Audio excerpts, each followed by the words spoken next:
Maria Obrigada. Domingas. É um prazer participar com vocês. Aprender Oh, sempre. querido. Você é de onde? Boa noite a todos. Palmas, Tocantins. Do Obrigada. GEABEM, do Grupo Espírita Bezerra de Menezes de Palmas. Obrigada. Isso é muito bom, né? Muito bom de ter pessoas aí de vários locais. O Joacir também, da Fundação Bradesco, está aqui conosco. E tantos outros trabalhadores aqui do Bezerra de Menezes de Gurupi. E com muita alegria que estamos juntos aí nas palestras das quintas-feiras, às 19h30. E hoje, como convidada muito especial, Graça Gonçalves. Apresenta a palestrante de hoje. Oxa, Dona Ana Guimarães, gente, é uma preciosidade em nossas vidas. Quando a Maria Ide que estava falando o tempo que conheceu Dona Ana, eu também, quanto tempo que a gente se conhece, Dona Ana. A minha filha pequenininha, e a gente seguindo aí a senhora no aprendizado, né? Eu estou aí aprendendo, a senhora falando de Jesus, falando da família. E eu lembro quando a senhora dizia assim, Graça, será que estou batendo de chinelo? Na forma que a senhora colocava, né? Coisa mais linda do mundo, maravilhoso estar aqui com a gente nesse momento. A Dona Ana Guimarães apresentar, a gente fica assim preocupado porque a gente não vai conseguir apresentar a Dona Ana porque ela merece. Eu sei que é a trabalhadora do Cristo, é o título que a gente pode dar para a Dona Ana, servidora de Jesus. Ela trabalha no Grupo Espírita Caminho da Esperança no Rio de Janeiro, mas ela é do mundo. Aonde Dona Ana pensa, ela está. O pensamento dela é da divulgação da doutrina espírita. Dona Ana, a gente só pode dizer isso da senhora. Que coisa maravilhosa tê-la aqui, trabalhadora de Jesus.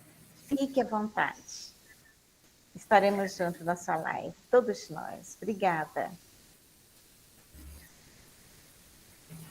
Caríssimos companheiros, amigos internautas, espíritas, meus irmãos, bom estar aqui, rogando que a paz, a infinita paz de Jesus, esteja em nossos corações. E eis que um sol de luz brilhou na treva escura. Um sol de excelso alvor, de mágica ternura, encheu de aroma o val. Meu Deus, os prisioneiros se erguem redimidos, os gênios do terror soluçam comovidos e capitulam o mal. Perfume estranho os ares embalsamam. Ó Deus de excelso amor, que coração de flama transforma a treva em luz. E no silêncio imenso do infinito, murmura o pobre coração proscrito o nome de Jesus. Este é um trecho de um poema de Hernani Santana, recordando o efeito que a presença de Jesus faz onde quer que ele apareça. Então, quando pegamos as páginas do Novo Testamento e começamos a analisar as palavras dos evangelistas, percebemos o quanto galvanizou o público, o povo, a presença de Jesus. Às margens do Tiberíades, mar da Galileia, onde ele normalmente fazia as suas pregações, ficava lotada de pessoas, criaturas provenientes de várias partes daquela região. Pessoas que vinham atormentadas, infelizes, desejosas de receber das suas mãos, da sua ternura, um pouco do carinho, e naturalmente ver que as mazelas do corpo eram minimizadas pelo toque das suas mãos. Jesus venceu 2 milênios e chega aos nossos dias. E quando Kardec pergunta qual seria a criatura que poderia servir à humanidade de modelo e guia, pergunta 625 do Livro dos Espíritos, a resposta foi sucinta, uma resposta diminuta, uma palavra apenas: Jesus. E nós, 164 anos depois, estudando ainda o Livro dos Espíritos, tomamos essa resposta como referencial para os nossos objetivos religiosos, para o nosso pensamento em termos de aprendizado e crescimento moral. Jesus é o nosso modelo e guia. Isso está escrito no Livro dos Espíritos. Isso está implícito na nossa maneira de conversar, de explanar, de oferecer uma mensagem espírita, cristã, àqueles que nos ouvem. Todavia, importante fazer uma pergunta pessoal. Uma pergunta a cada um dos companheiros que nos ouvem e aqueles outros que nos ouvirão depois. Você é cristão? Você é cristã? A resposta não poderia ser outra. Claro, sim, sou cristão. E aí, então, o desejo de salvaguardar a resposta. Tem certeza? Quem foi que lhe disse que você é cristão? Quem foi que disse que você é cristã? Já se olhou no espelho e já perguntou à imagem que está lá refletida: você é cristã ou você é cristão? Tenho certeza que você nunca fez isso. Tenho certeza que nunca perguntou. E tenho certeza que nunca parou para raciocinar, pensar, analisar a questão de ser cristão. Nós vivemos num mundo aparentemente cristão. Então vejam que experiências interessantes as pessoas costumam fazer e a gente vai tomando como mote para as ilações a respeito de ser ou não ser cristão. Alguém colocou uma menina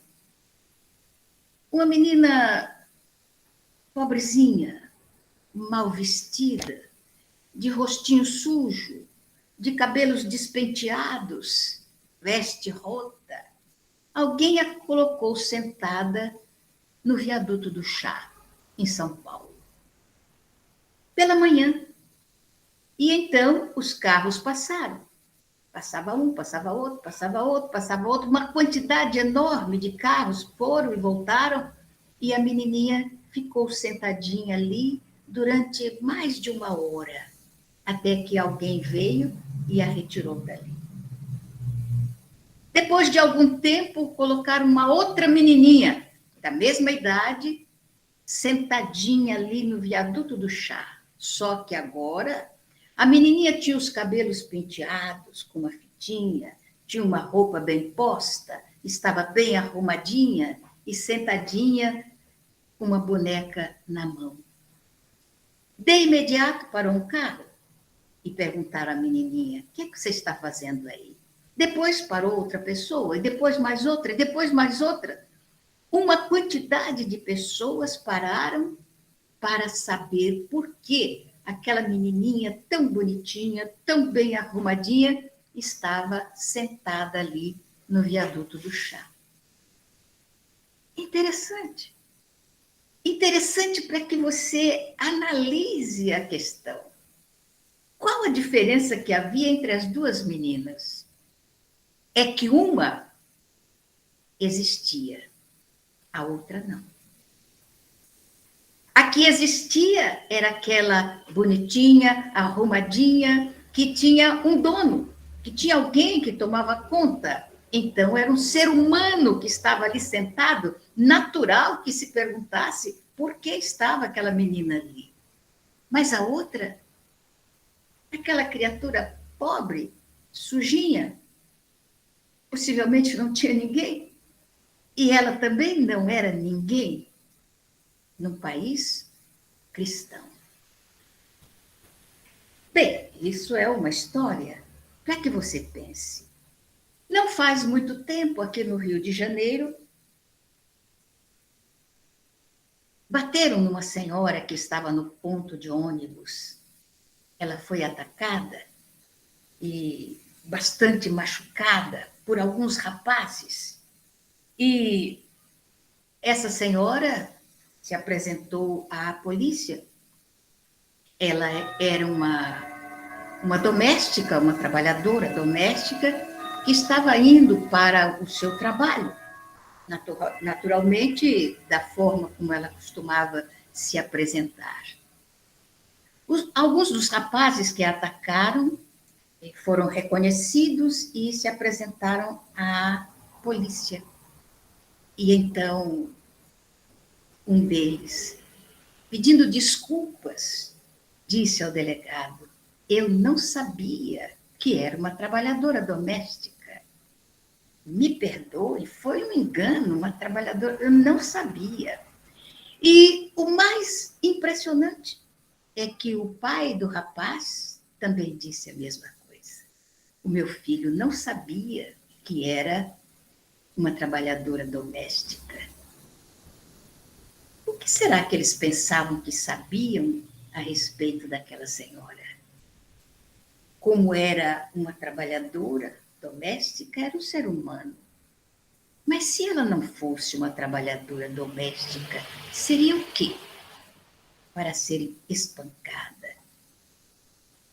E este é um país cristão, onde você pontifica como cristão. Não faz muito tempo também, ainda me recordo, do noticiário de jornal. O mendigo foi queimado na rua, porque era um mendigo, não era um ser humano. Era um homem de rua, era um homem sem teto, era um homem sem lar. E rapazes colocaram fogo naquele homem, porque ele não era um ser humano. Oh, meu Deus, você é cristão? Aí você poderá dizer: mas, dona Ana, eu não botei fogo em ninguém. Mas aqueles rapazes eram cristãos também. Eram cristãos de boca. Eram cristãos de palavras. Era cristão por tradição. Porque o nosso país é cristão. Então, tradicionalmente, todos nós somos cristãos. Mas ser cristão tem um outro diapasão, tem uma outra plataforma, tem uma outra forma de ser. Porque para sermos cristãos, temos que enxergar o nosso modelo e guia, resposta 625 do Livro dos Espíritos. Respeitar esse modelo e guia, conhecer esse modelo, acompanhar esse guia. E ele disse a você, cristão que me ouve, a mim, cristã que estou falando: se me amais, guardai os meus mandamentos. Porventura, cristão, você sabe quais são esses mandamentos? Porventura, você os conhece? Tem eles na palma da mão, como a gente costuma dizer?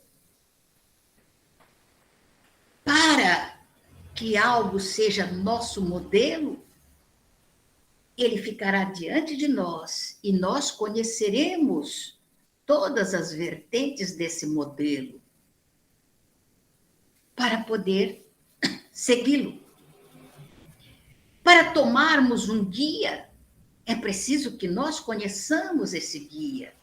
Será que ele conhece o caminho que nós desejamos palmilhar? Será que ele é um bom motorista para poder nos guiar? Será? E os serás têm que ser respondidos para que nós sigamos aquele guia. E a gente descobre, então, que Jesus ainda é um ilustre desconhecido entre nós. Porque os mandamentos que ele legou, conhecido, sim, são conhecidos. Alguns, sobejamente, principalmente aquele que diz: amai-vos uns aos outros, como eu vos amei. Oh, meu Deus, que coisa linda! Amai-vos uns aos outros, como eu vos amei, disse o nosso modelo e guia. E então, diante de uma sociedade que abandona uma criança porque ela está sujinha e maltrapilha, que coloca fogo numa mulher porque pensava a respeito dela o que deu na cabeça dos rapazes. Colocaram fogo naquele mendigo porque não era gente, era apenas um mendigo. Amai-vos. Amai-vos, sugere o Senhor Jesus. Porque ele disse: se me amais, e se nós o colocamos como nosso modelo e guia, partimos da premissa que o amamos. Então, amai-vos uns aos outros como eu vos amei. E no mundo onde se multiplicam os abortos, onde o divórcio é uma lei seguida por uma grande quantidade de criaturas que acha muito natural, muito comum, botar filhos no mundo, depois separar esses filhos de seus pais ou de suas mães, não importa, mas abandoná-los, que acha isso muito natural, e nós somos cristãos. É preciso que haja um raciocínio diferenciado, porque é em nome de Jesus, é em nome da religião que as pessoas atacam as outras religiões. É por isso que atacaram os nossos irmãos umbandistas, destruindo os seus templos. Por quê? Porque eles não seguiam a minha religião? Porque não eram da sua religião? Porque não eram da religião de algumas pessoas? Por essa razão, teríamos que atacá-los? Oh, meu Deus, nós somos cristãos por tradição. Porque papai e mamãe eram cristãos, vovó também, a bisavó e os antepassados eram cristãos, mas todos cristãos como nós somos na atualidade. Em nome de Jesus, as guerras do passado, os cruzados. Em nome de Jesus, as perseguições que se fazem àqueles que têm pensamentos diferenciados. Somos cristãos. Perdoem, não é uma questão de amargura, é uma questão de coerência. Não sou amarga, mas eu quero ser coerente com a minha religião. Eu sou espírita e amo o espiritismo. Eu sou cristã, mas respeito o direito que as pessoas têm de não serem espíritas e serem cristãs também. Respeito o direito das outras religiões pensarem diferenciado do nosso pensamento, mas serem cristãos também. Só que o que nós precisamos é aprender a amar o nosso modelo e guia. Amar do jeito que ele preconiza que nós o amemos. Se me amais, guardai os meus mandamentos. É dessa forma que ele preconiza. E observem que o Senhor Jesus tinha uma piedade tão grande para conosco. Ele nos conhecia em profundidade. Claro Ele é o nosso pastor e nós somos as suas ovelhas. E ele colocava em dúvida a nossa fé. Você tem fé? Claro que todos nós acreditamos que temos fé. Então Jesus faz uma colocação impressionante, porque ele coloca no condicional. Aliás, agora no português não tem mais condicional, é futuro do pretérito. Então ele coloca lá, eu vou continuar no condicional, porque os meus cabelos brancos mostram que eu sou de antigamente. Então, no condicional, ele diz, se alguém tem uma fé do tamanho de um grão de mostarda, olha que impressionante. Eu fui procurar o grão de mostarda para ver que tamanho tinha. Era um grão de areia. Era uma coisa diminuta. E ele ainda coloca no condicional, se alguém tem a fé do tamanho de um grão de mostarda. E eu me perguntei se eu possuía essa fé. Porque se alguém possuísse ou possuir essa fé, poderá dizer que a montanha das suas imperfeições sejam retiradas. E elas serão retiradas. Mas eu não consigo fazer isso. Eu posso pedir às minhas imperfeições que me abandonem, mas elas me amam e continuam comigo, como as suas te amam também. Ou você as ama e continua com elas. E então nós vamos observar como nos distanciamos das palavras do Divino Amigo. E então pegamos os livros de Emmanuel há 2000 anos. Pegamos há 2000 anos. A figura mágica do Senhor Jesus está todo inserido nas páginas desse livro. E a gente se entusiasma. Podemos até derramar algumas gotas de lágrimas com a história triste, dolorosa de Lívia. Podemos também nos emocionar com a Odisseia de Flávia, com a sua enfermidade. Podemos sentir na pele o sofrimento do senador também, do senador Públio Lentulus. Podemos sentir na pele. Ele, afinal de contas, amava a sua companheira, mas era orgulhoso e tudo demonstrava que ela estava em erro. Então nós acompanhamos essa história e achamos lindo, e choramos, e dizemos às pessoas, leiam há 2000 anos, é uma história linda. Mas quando chega a nossa vez de nos posicionarmos como Lívia dentro do nosso lar, um lar complicado, um lar difícil, um casamento de expiação, um casamento de provas, o que fazemos é fugir da responsabilidade, é abandonar a charrua, porque a terra está muito difícil de ser arroteada. E nós somos cristãos.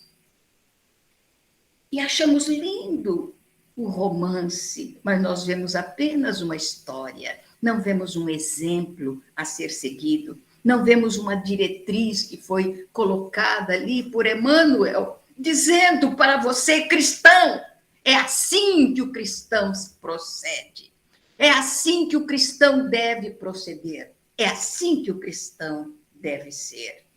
Mas para nós a história é linda, mas é apenas uma história. Porque, em verdade, a questão da imortalidade da alma também é alguma coisa que ficamos ainda na dúvida se é verdade ou não. Tanto é assim que, diante da possibilidade de ser contaminado com Covid, olha o temor, o medo. Medo do quê? Da morte. Outro dia eu estava pensando, eu estava no centro, nós temos na nossa casa uma reunião de tratamento. Então as pessoas vão procurar o tratamento porque têm enfermidades, tem uma variedade de enfermidades. E em certa ocasião, assim, conversando, eu perguntei a um dos companheiros que foi para o tratamento, você veio fazer o tratamento por quê? Ah, porque eu tenho medo de morrer. Ele disse, sim, medo de morrer. É interessante. E eu fiquei pensando, não disse, mas pensei, engraçado, a gente tem medo de morrer e vai pedir para os mortos, para que não permitam que nós morramos. A gente vai pedir ajuda para aqueles que nós chamamos de mortos, os espíritos, para que eles salvem a nossa vida, ou curem as enfermidades que nós mesmos criamos com a nossa incoerência diante da vida. É uma coisa interessante para se pensar. E eu me recordo do Divaldo narrando que ele, passando por um período muito difícil da sua vida, enfermo, ele estava deitado quando apareceu Joana de Ângeles e perguntou a ele, meu filho, o que é que você está fazendo aí deitado? Está na hora da nossa reunião.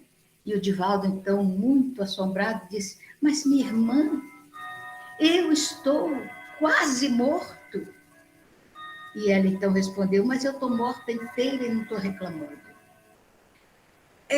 As incoerências da nossa vida é porque nós não sabemos ainda ser cristãos. E porque não sabemos, tememos retornar à nossa casa de origem, o mundo espiritual.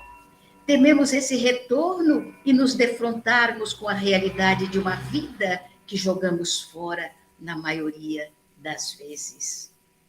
Ouvimos atualmente na televisão, no rádio, dizendo tantas milhares de vidas perdidas. E eu fico pensando, perdidas por quê?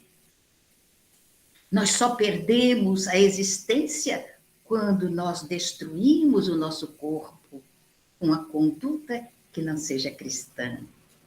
Quando tomamos atitudes esdrúxulas diante da existência, e então a vida se escoa, uma vida perdida, perdida pelo alcoolismo, pelo tabagismo, perdida pelo excesso de alimentação, pelas drogas, perdidas pela inveja, pela mentira, pelo ciúme, pelo orgulho, pelo egoísmo, pela vaidade. Vidas perdidas são assim.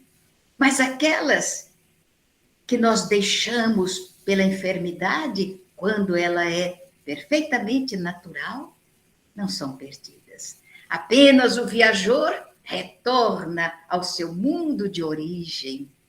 Às vezes eu digo aos companheiros da nossa casa que nós temos atitudes, apesar de espíritas, temos atitudes tão destoante ou distonante, porque a nossa posição deveria ser diferente. Quando alguém desencarna, nós deveríamos fazer festas, ficar alegres, felizes. Que bom que o meu pai retornou lá ao nosso país de origem. Que bom que mamãe retornou para casa. Que bom que o meu filho, o marido, a esposa, que bom que eles retornaram. Então a gente faz uma festa para esse retorno. E quando nasce uma criança, ao invés das festas, a gente chorasse. Oh, meu Deus, lá vem mais um para um mundo de provas e de expiações. Mais um que a gente não sabe se será vitorioso ou não. Mais alguém que passará pela vida e esse passar pela vida será um ponto de interrogação. É capaz dos companheiros achar que eu estou ficando meio maluca, mas não. Estou um pouquinho assim, idosa, mas ainda o cérebro funciona direitinho. É um mundo, esse mundo maravilhoso em que nós estamos vivendo, mas é um mundo de incoerência, eminentemente cristão, todavia. Ainda criaturas que não sabem exatamente as diretrizes desse modelo e guia que Deus enviou à Terra para que nós pudéssemos segui-los. É claro que existem as exceções, as notáveis exceções, aqueles que colocam a sua existência, toda ela, no patamar das realizações de amor. E nesse sentido, você já pensou que você viveu no século de Chico Xavier, que está vivendo ainda no século de Divaldo Pereira Franco, que você teve a oportunidade de ver Francisco Cândido Xavier, de ouvir a sua voz, e está vivendo ainda no século de Divaldo Pereira Franco, que pode ouvir a sua voz tecendo as diretrizes da vida de um verdadeiro cristão. A gente pensar na honra que temos de podermos vivenciar ainda hoje o caminhar de criaturas ilustres, notáveis, que deixaram pegadas de luz para que nós pudéssemos seguir. Júlio César Grande Ribeiro, Dona Ivone Pereira, Dona Zilda Gama, Dr. Juvanir Borges, Dr. Armando Assis, Frederico Figner. Oh, meu Deus, quantas criaturas que foram passando e deixando as pegadas de luz de verdadeiros cristãos. Sim, porque eles existem. Os verdadeiros cristãos. Dona Benedita Fernandes, que lá na zona noroeste do estado de São Paulo deixou pegadas e pegadas luminosas num trabalho notável. Era apenas uma lavadeira, uma ex-obsidiada, que foi retirada das malhas da obsessão pelo trabalho de um espírita de escola. Recuperando seu equilíbrio, foi trabalhar como lavadeira. E um dia, retornando da busca da roupa suja para ser lavada, com a trouxa na cabeça, ela saiu da estrada comum, tomou uma picadinha que passava por um matagal para chegar até a sua casinha, e quando passava por aquele matagal, sentiu um cheiro desagradável, um odor de podridão que saía do meio do mato. Ela, então, deixando a trouxa, adentrou. E ali encontrou o corpo de um conhecido mendigo que possivelmente havia desencarnado ali no abandono completo. E ninguém percebeu que ele havia desaparecido. O corpo já estava em decomposição. Ela, então, olhou aquele corpo que ali estava e disse consigo mesmo e depois para outras pessoas: meu Deus, como é que pode um cristão morrer assim ao abandono? Enquanto eu viver nesta cidade, isto nunca voltará a acontecer. E foi exatamente o que fez. Levantou um lar para crianças e chegou a ter 300 crianças. Ergueu um sanatório que chegou a ter 150 doentes. Marcou a sua existência a década de 40, 50. E até hoje o seu nome é reverenciado, o seu trabalho é contado e recontado, porque foi alguém que inscreveu o seu nome na história com letras de luz. Existem cristãos, é verdade, e você pode ser um cristão verdadeiro, que apenas ainda não se conscientizou da importância de ser cristão. Pensa, é o Senhor Jesus, o seu modelo. Então você olha para as figuras que são mostradas nas estampas, que possivelmente não são verdadeiras, mas não importa, são lembranças. Ele aparece louro ou moreno, olhos azuis ou olhos castanhos, não importa, é o Senhor Jesus. Tem uma história.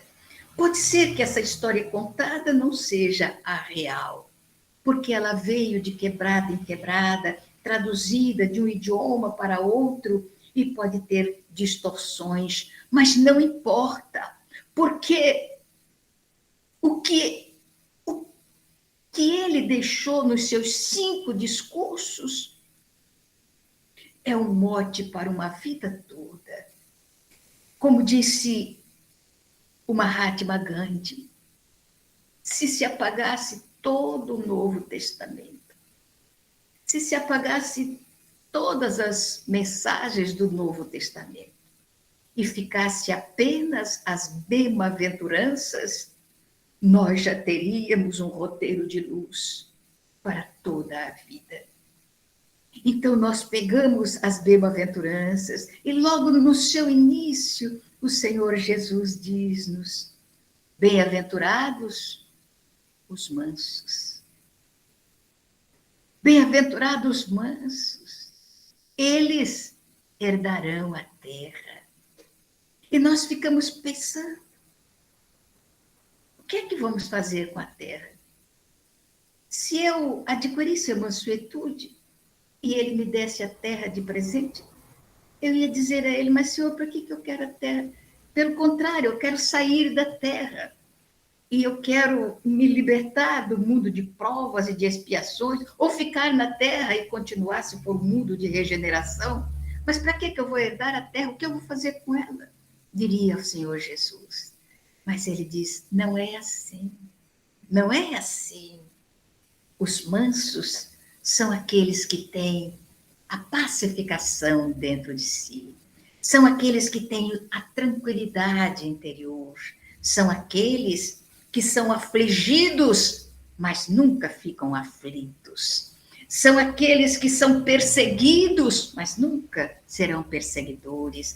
Então, são criaturas diferentes e elas, os mansos, têm a tranquilidade de aprender, compreender e apreender aquilo que aprende. Mas os acelerados, aqueles que são, como dizia minha avó, desinsofridos, não têm tempo, eles não ouvem, eles não veem, eles estão presos dentro de si e estão correndo atrás de coisa nenhuma, falam muito e escutam quase nada. Então, esses não têm tempo de analisar o mundo em que nós vivemos, de provas e de expiações. Todavia, um mundo lindo, demonstrando o quanto o Pai nos ama, porque nos colocou nesta prisão, que é um mundo de provas e de expiações. Todavia, jamais como as prisões onde nós colocamos os nossos irmãos. Presídios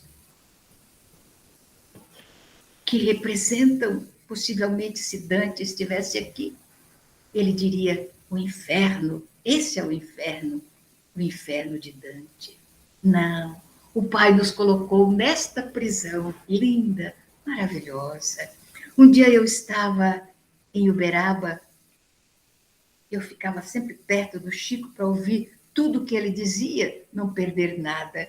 Então, eu vi um senhor e uma senhora que chegaram dizendo, contando ao Chico: Chico, eu estive em Santos, depois fomos até o Rio de Janeiro. Eu parei diante do mar. Que coisa notável! Aquele gigantismo. Então eu vi Deus naquelas ondas que se erguiam, naquela quantidade fenomenal de água. Deus naquela grandiosidade. E as montanhas, Chico, Pão de Açúcar, o Corcovado, aquela coisa enorme, gigante. Eu vi Deus, a criação de Deus naquelas coisas maravilhosas, gigantescas. E o Chico sorria e sacudia a cabeça. Depois os companheiros se calaram e eles saíram. E alguém disse ao Chico: é verdade, não é, Chico? a gente olha essas coisas grandiosas, essas cataratas gigantescas, coisas lindas, Foz do Iguaçu, que coisa notável. As montanhas, o mar, essa grandiosidade, as florestas, a gente lembra de Deus. Aí ele disse: pois é, meu filho, é verdade, mas nós vamos sentir Deus quando a gente enxergar as coisas pequeninas. Uma pequena formiga que carrega uma folha muitas vezes mais pesada do que ela, caminhando com aquele peso nas costas. E você olha a formiguinha e, ao invés de matá-la, pensa em Deus, na criação de Deus. Quando você vê a pequenina florzinha no meio da gramínea rasa, tão delicada, tão pequena, onde nós apenas pisamos. Mas se você, antes de pisar ou ao invés de pisar, abaixar-se um pouquinho e olhar a delicadeza daquelas pétalas tão diminutas, tão pequeninas, elas estão ali perdidas. Não são como as rosas, lindas, coloridas, perfumadas. São pequeninas. Parece que foram feitas para serem pisadas, mas representam também a vida criada por Deus. E então, nós começaremos a ter a mansuetude dentro de nós. Começaremos a ver tudo aquilo que Deus criou e nos legou como sua herança de amor neste mundo onde você passa, onde você sorri e chora também, onde você abraça e bate também, onde você pensa coisas boas e diz também, e onde você diz coisas ruins também. Este mundo criado por ele enfeitou. Então você começa a enxergar e percebe que aquilo que você fotografa aqui na sua mente, você não perde nunca mais. Lendo Manuel Filomeno de Miranda, numa certa digressão do seu pensamento, ele estava sentado lá no mundo espiritual, em determinada região, olhando o firmamento, olhando as estrelas e pensando. Ele estava pensando na terra, a terra que ele havia deixado para trás. E ele estava ali recordando as belezas que o haviam cercado durante a sua vivência na terra, as laranjeiras floridas, as mangueiras cheias de frutos, as ruas movimentadas, as chácaras lindas, os rios cantantes, as pessoas, e tudo aquilo era tão nítido na sua lembrança, na sua memória. Ele tinha as imagens todas diante dele. Então ele reconheceu que ele possuía a terra lhe pertencia, como nos pertence quando nós nos recordamos das lembranças mais queridas, as mais bonitas. Podem ser as lembranças ruins também, que faz parte da nossa vida, mas nós vamos guardando dentro de nós e vamos percebendo que quando Jesus disse que os mansos herdariam a terra, é porque nós vamos aprender a sermos agradecidos a essa terra de provas e de expiações. Nós vamos aprender a ser gratos à oportunidade que ela nos dá de queimarmos os nossos pés na areia, mas ter a oportunidade de nos aproximarmos das águas do mar, a oportunidade de saborear um fruto que seja muito azedo e um fruto que seja muito doce, a gosto para tudo. As pessoas gostam de jiló, que é amargo, eu gosto também. Gostam de quiabo, que é escorregante, gostam de aipim, que é uma delícia, gostam de batata doce, os gostos são tão diversificados e Deus preparou tudo para todos, para que todos nós pudéssemos viver aqui e sermos felizes. Mas ele fez também deu-nos um trabalho especial. Porque você é cristã. Porque você é cristã. Ele deu um trabalho especial. Cristãos, meus amigos, meus irmãos, companheiros, seguidores de Jesus, que tem Jesus por modelo e guia. Olhe para as pessoas, enxergando-as todas iguais. Não importa se sejam brancas, amarelas, vermelhas, negras. Não importa se sejam ricas ou pobres. Não importa se morem em palácios ou se morem sob as marquises. Não importa. Essa criatura é nossa irmã. Essa criatura é nosso irmão. Vamos olhá-los com a ternura que dispensamos aos nossos filhos, aos nossos irmãos, aos nossos pais. É possível que você não possa retirá-las da rua, da calçada onde elas dormem, não pode. Mas lance sobre elas o olhar de amizade, o olhar de irmão, porque era isso que o modelo guia esperava de nós, ou melhor, é isso que ele espera de nós, que nós nos amemos uns aos outros, como ele nos amou.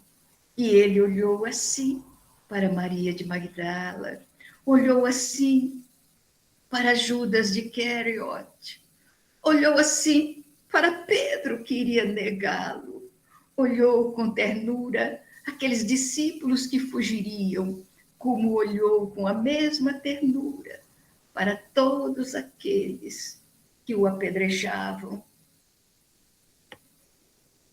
que pediam a sua morte. Ele os olhava com piedade, eram as suas ovelhas, e ele não se esquecia disso. Então nós temos que ter gratidão. Gratidão a esse Jesus, que é o nosso modelo, que é o nosso guia. Amor a esse Jesus, que nós desejamos seguir, acompanhar. E para que haja amor por ele, ele colocou uma condição. Se me amais, guardai os meus mandamentos. Guardar os mandamentos não é colocar na gaveta, pegar a Bíblia e colocar na gaveta, o Novo Testamento colocar na gaveta. Não, é pegar esses mandamentos e colocar no coração e transformar o nosso coração no jardim perfeito, onde o Senhor Jesus possa encontrar uma morada feliz para ele, no seu coração de cristão. E então, você é cristão? Olha, eu não sei se eu sou cristã, mas que eu faço um esforço, não resta a menor dúvida, para que ele me reconheça como cristã. Eu gostaria tanto que o Senhor Jesus me reconhecesse como discípulo. Eu gostaria tanto que ele me enxergasse um dia. E então, esse esforço é aquele que o espírita deve fazer. Quem é espírita? Quem é o verdadeiro espírita? É bem interessante que a gente deve reconhecer o verdadeiro espírita. Você já pensou em reconhecer o verdadeiro espírita? Em procurar o verdadeiro espírita? Durante muito tempo eu pensei nisso. Onde encontrar o verdadeiro espírita? E fiz uma descoberta muito interessante. O verdadeiro espírita a gente não encontra no companheiro que frequenta a casa espírita, no pregador espírita, no médium espírita, no fulano espírita. Não. O verdadeiro espírita a gente só vai encontrar no espelho. Quando você olha no espelho e pergunta: você é espírita? Para aquela imagem que está ali diante de você. Para que você se reconheça verdadeiramente espírita. E é como diz: reconhece-se o verdadeiro espírita por sua transformação moral e pelo esforço que faz para domar suas tendências negativas. E então, espírita cristão, já houve uma transformação moral em você? E o esforço para domar as tendências negativas também ocorre. É tão importante que a gente pare para pensar, porque são coisas que a gente vai aprendendo e vai memorizando e esquece de que, às vezes, aquilo que a gente memoriza a gente pode esquecer também, ou dá um branco e a gente esquece. Mas aquilo que colocamos no coração, aquilo que colocamos na alma, isso não dá branco, isso não desaparece.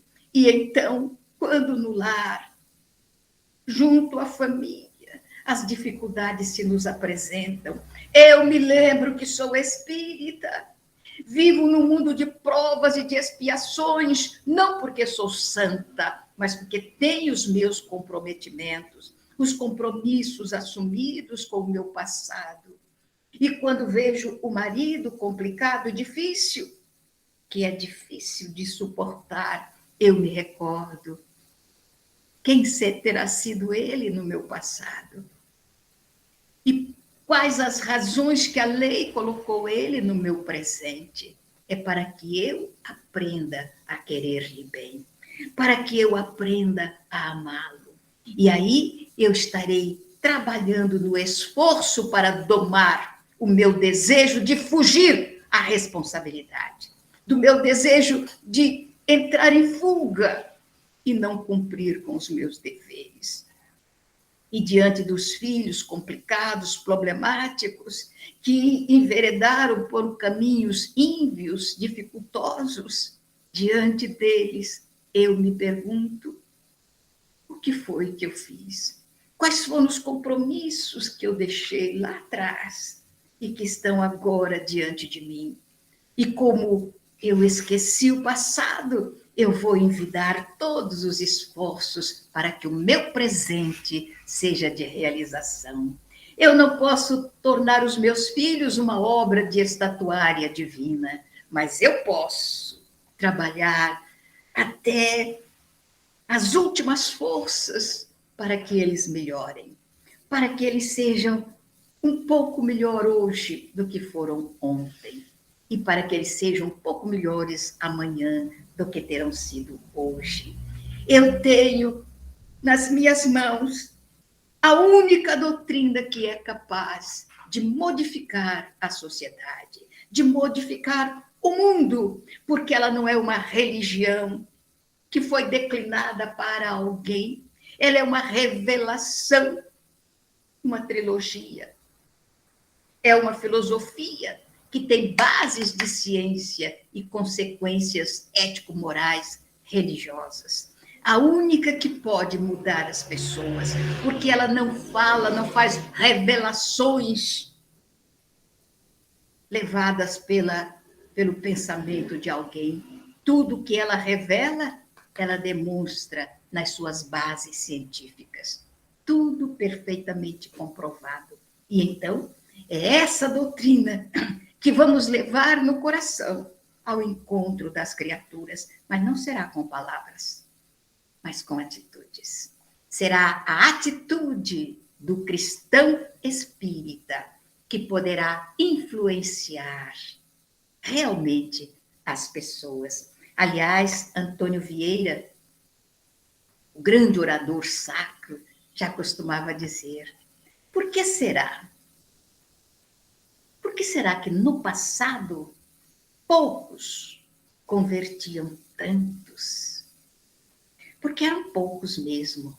Recordamos as viagens de Paulo, Barnabé, aqueles discípulos de Jesus pregando, eram poucos, convertendo tantos, e hoje tantos pregando convertendo tão poucos. Qual seria a diferença daqueles poucos que convertiam muitos e de hoje os muitos que convertem tão poucos? É uma indagação ou seria uma interrogação que deixaríamos para o coração dos companheiros que nos ouvem? O nosso modelo e guia, o Senhor Jesus, diz para você, cristão: se me amais, guardai os meus mandamentos. E o mandamento maior é o que devemos amar-nos uns aos outros, como ele nos amou. Trago versos dentro da alma, como o sol traz luz em si. Eu vivo a vida cantando, porque poeta nasci. Ouço cachoeiras rolando das alturas dos meus sonhos, em dias claros, risonhos, de luminosa beleza. Nesse plano eterizado, quando eu penso estar pensando, estou com a alma escutando a prece da natureza. Há no meu peito cascatas, vibrando ternas sonata no teclado das estrelas. E embora a grande distância, seja noite ou seja dia, com as lunetas da poesia, eu sempre consigo vê-las. Há no meu peito um garimpo de cristais e diamantes, e eu mesmo sou garimpeiro que só procura brilhante que tenha cor de alvorada. Pedra com jaça ou defeito, no garimpo do meu peito, não quero seja encontrada. Niágaras, Paulo Afonsos, Sete Quedas, Iguaçus, cataratando os meus sonhos a quedas d'águas a flus. Fontes líricas serenas, bandos de lindas falenas, dando mil cores ao dia, jardim suspenso nos ares e outras notas singulares, faz-me conhecer a poesia. Por tanta luz que vislumbro, pela ventura que tenho, por tantas vozes que escuto, sem que tais bênçãos mereça, eu não sei como agradeça a glória que Deus me deu. Sim, meu Pai, me sinto mudo, porque vós me deste tudo, o dom de viver na terra, com os olhos fitos nos céus. Muito obrigada aos companheiros que nos ouvem. Muita paz para todos. Meu Deus, meu Deus. Que emoção, transbordando a alma de todos nós nesse momento, com certeza. Dona Ana Guimarães, ouvi-la, parece que a gente está vendo lá na Fetins, nos encontros, encerrando aqueles momentos com essas poesias lindas, lavando a nossa alma, tirando as tensões, abrindo a mente para esse amor maior do Cristo. Muito obrigada, Dona Ana, muito obrigada. E eu que te agradeço, Grace, pelos poemas que você tem mandado. São lindos. Muito obrigada. Inspiração de você. Obrigada. Tassiano. Lindas palavras, muito, muito lindo, muito inspirada, né? E muito inspirador, muito bom. Uma noite maravilhosa, acredito que todos nós estamos embebecidos, né? De tanto amor, de tanta reflexão, de tanta vivência, né? É diferente quando fala com o coração. Muito lindo. Obrigada. E vamos aproveitar a sua presença aqui conosco em Gurupi e pedindo para você fazer a prece de encerramento por nós. Pois não.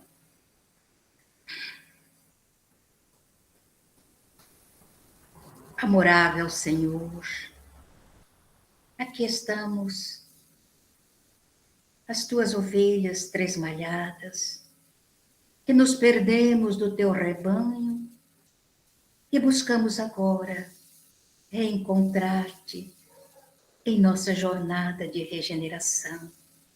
Suplicamos a tua bondade, que alteie novamente a voz carinhosa, para que nós possamos ouvir, para que nós possamos reencontrá-lo na escuridão dos nossos sentimentos ainda antagônicos, nos sonhos que temos de reencontrá-lo, nas dificuldades que encontramos para abandonar o homem velho e reencontrar-te, Jesus, na inspiração dos nossos projetos de luz. Abençoa-nos, Divino Amigo. Abençoa a nossa pátria do Evangelho. Abençoa aqueles que têm a responsabilidade de gerir os destinos desta pátria. Estenda o teu olhar de luz por sobre a terra, que um dia foi colocada em tuas mãos, pela bondade do nosso Pai, para que nos encaminhasses para o bem, para a justiça. Abençoa-nos, Divino Amor, e fica conosco, hoje e sempre. Assim seja. Que assim seja. Dona Ana, obrigada. Vai voltar mais vezes.